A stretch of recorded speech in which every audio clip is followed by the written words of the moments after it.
Duplicate کرنا اس کو آپ کا کام ہے. کیونکہ دیکھیں ڈپلیکیشن کا عمل نیٹ ورک مارکیٹنگ میں بہت ضروری ہے. نیٹ ورک مارکیٹنگ میں ہر وہ چیز بیکار ہے, ہر وہ بات بیکار ہے جو ڈپلیکیٹ نہ ہو سکے. تو ڈپلیکیشن کا عمل آپ اگر اپنے دماغ میں یہ بات بٹھا لیں کہ نیٹ ورک مارکیٹنگ کی بیک بون ہے تو پھر آپ کو کامیابی ملتی ہے. بہت سے لوگوں کو میں نے کہتے سنا ہے کہ یار ہمیں تو کام آتا ہے نا, ہمارے جو دوست سائن اپ ہوئے انہیں نہیں آتے تو کیا ہوا, ان کو پراسپیکٹنگ کرنے دیں, ہم سنبھال لیں گے. اکثر میں نے سینئرز کو دیکھا ہے کہ وہ آگے کام سکھانے میں زور نہیں ہے, وہ یہ کہہ رہے ہیں کہ یار مجھے تو کام آتا ہے, میرے لیفٹ رائٹ پہ جو سائن اپ انہیں نہیں آتا تو کیا ہوا, انہیں پراسپیکٹنگ کرنے دیتا ہوں میں, وہ لائیں گے تو میں سنبھال لوں گا. میں ایک چھوٹی سا سوال آپ سے کروں گا. مان لیں کہ مجھے بہت اچھی سوئمنگ آتی ہے, I can swim very well, اور میرے ساتھ دو دوست موجود ہیں جنہیں بالکل بھی سوئمنگ نہیں آتی, میں نے سوئمنگ سکھائی نہیں, نہ انہیں آتی ہے. اب ہم تینوں ایک ندی میں چھلانگ لگا دیتے ہیں. مجھے سوئمنگ بہت اچھی آتی ہے, کمانڈ ہے سوئمنگ پہ, ان دونوں کو سوئمنگ نہیں آتی, میں نے سکھائی نہیں, لیکن میں نے کہا مجھے تو آتی ہے نا. ندی میں چھلانگ لگا دیتے ہیں تینوں. سب سے پہلے کون ڈوبے گا؟ سب سے پہلے میں ڈوبوں گا, کیونکہ وہ دونوں کہیں کہ اسی کو تیرنا آتا ہے, یہی بچائے گا. بھائی کوئی ٹانگ پکڑے گا, کوئی ہاتھ پکڑے گا, اور سب سے پہلے میں ہی ڈوبوں گا. نیٹ ورک مارکیٹنگ میں بھی ایسا ہی ہے کہ اگر آپ سمجھتے ہیں کہ مجھے تو کام آتا ہے نا, بس بلا کے لاؤ بندے, تو پھر سب سے پہلے انشاءاللہ آپ بھی ڈوبیں گے. تو کسی کو بغیر سکھائے آگے نہ بڑھنے دیں, ورنہ وہ باہر نکل کے لوٹ مار مچا دے گا. لوگ یہ سمجھتے ہیں کوئی لوٹ مار والا کام ہے, لوگ سمجھتے ہیں کہ بس باہر نکلنا ہے, کل تو انڈیا نے حملہ کر دینا ہے, جتنے سائن اپ سارے آج کر دوں.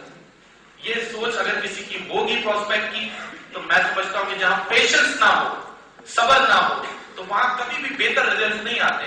تو یہ کوئی لوٹ مار والا کام نہیں ہے. لوٹ مار سے اکثر مجھے یاد آتا ہے, کامران بھائی اثر, لوٹ مار سے اکثر مجھے ذہن میں آتا ہے کہ دو دوست ہوتے ہیں, جس میں ایک آنکھوں والا ہوتا ہے, ایک بیچارہ اندھا ہوتا ہے, آگے نہیں ہوتی اس کی. جو آنکھوں والا ہوتا ہے وہ بادشاہ کے محل میں نوکری کرتا ہے. اب بادشاہ کے محل میں جو نوکری کر رہا ہے, سوچے کیا کھانے کو مل رہے ہیں. اب وہ دعوتوں میں کھانے کھانا, چرغے سجیاں ساری چیزیں کھانا, اور آگ کو زندے کو بتانا, جلانا اس کو کہ یار بادشاہ کے محل میں مزہ ہی الگ ہے یار کام کرنے کا, کیا کھانے ملتے ہیں کھانے کو. وہ اندر دل پکڑ کے بول رہا ہے مجھے بھی لے چلو یار, میں بھی کوئی دنیا دیکھ لوں, گھر میں رہتا ہوں, میں بھی کچھ کھا پی لوں. کہتا نہیں میں تمہیں نہیں لے کے جاؤں گا. پھر دعوت ہوتی ہے, وہ کھا کے آتا ہے, بتا بھی اس بیچارے کو رہنے دے. کہہ رہا یار پچھلی دفعہ تو یہ تھا کہ چکن کی سبزی تھی, اب کی دفعہ بادشاہ سلامت نے مٹن کی سبزی رکھوائی ہوئی تھی, اور کول میں بریانی, یار مزہ ہی الگ. کہتا ہے یار میں تیرے آگے ہاتھ جوڑتا ہوں یار, مجھے بھی لے چلو, میں بھی کوئی دنیا دیکھ لوں. وہ کہتا ہے آنکھوں والا دوست کہ ٹھیک ہے میں تمہیں لے چلتا ہوں, لیکن بادشاہ کے محل کے آداب ہیں, پہلے بادشاہ شروع کرتے ہیں, بعد میں پھر لوگوں کی باری آتی ہے. وہ کہتا ہے یار ٹھیک ہے بادشاہ شروع کریں گے, میں جب بھی شروع کروں گا, میں نے کون سا پہلے کھانا. ٹھیک ہے بھائی, بادشاہ کے محل پہنچ گئے, دسترخوان لگ گیا, کھانے لگ گئے, خوشبو آ رہی ہے, بندے سے صبر نہیں ہو رہا ہے, اس کا بس نہیں چل رہا, وہ کھانا شروع کر دے. لیکن ظاہر سی بات ہے کہ نہیں شروع کر سکتا. اب آنکھوں والے دوست نے اس کو کہا کہ بادشاہ بھی آئے نہیں ہے, جب بادشاہ آئیں گے اور شروع کر دیں گے کھانا کھانا, تو میں تمہیں کونی مار دوں گا ہلکے سے, تم سمجھ جانا, نظر تو آتا نہیں ہے, کونی مار دوں گا, کھانا کھانا شروع کر دیں. کہتا بے فکر ہو جا, پریشان نہیں ہو میری طرف سے, میں فل تیاری سے آیا, اور صبح کا ناشتہ بھی نہیں کیا وہ بیچارے. اب ہوا ہے کہ بادشاہ سلامت چلتے ہوئے آ رہے ہیں, ابھی وہ دسترخوان پہ بیٹھے نہیں ہیں, بادشاہ کی دہشت اتنی, غلطی سے ہاتھ لگ گیا, وہ بڑی ایٹیکیٹس کے ساتھ کھانا شروع ہو گیا. اب بادشاہ سلامت گور کے دیکھتا ہے دونوں کو, یہ ہے کون گستاخ, وہ اور ڈر جاتا ہے, وہ دو کونیاں مار دیتا ہے, دونوں ہاتھوں سے کھانا شروع کر دیتا ہے تیزی کے ساتھ.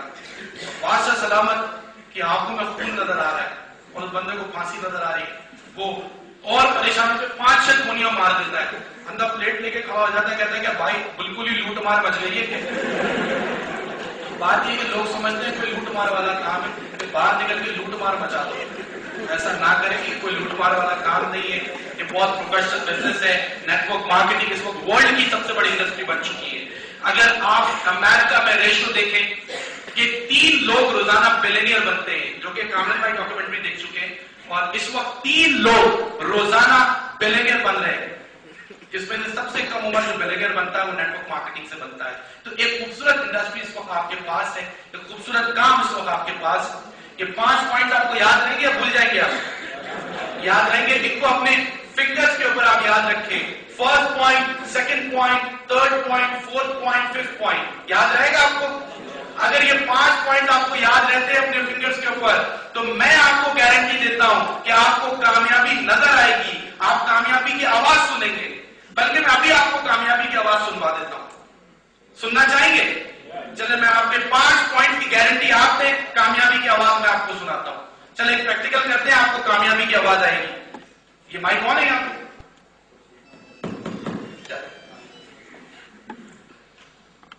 یہ بیٹا بتائیے گا کامیابی کی آواز اس وقت سننے کی بات ہو رہی ہے. 5 پوائنٹ کی گارنٹی آپ میرے یاد رکھیں گے، کامیابی کی آواز میں سنوا دیتا ہوں.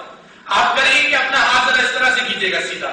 تمام لوگ سیدھا کر لیں ہاتھ، خواتین بھی اور مرد حضرات بھی سیدھا اس طرح کیجیے گا. اب یہ پہلا پوائنٹ، اس پہلے پوائنٹ کو ذرا آپ اس ہاتھ میں ماریں ذرا زور سے، تیزی کے ساتھ. دوسرے پوائنٹ کو، تیسرے پوائنٹ کو، چوتھے پوائنٹ کو، پانچویں پوائنٹ کو.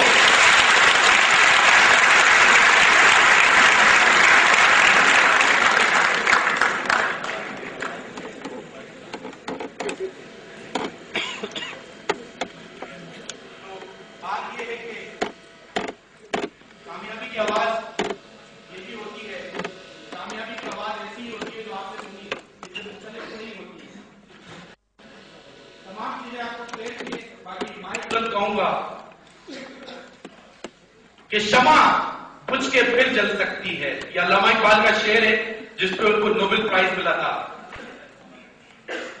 شمع بجھ کے پھر جل سکتی ہے، کشتی طوفان سے نکل سکتی ہے. تم مایوس نہ ہو، ارادہ نہ بدل، قسمت کسی وقت بھی بدل سکتی ہے.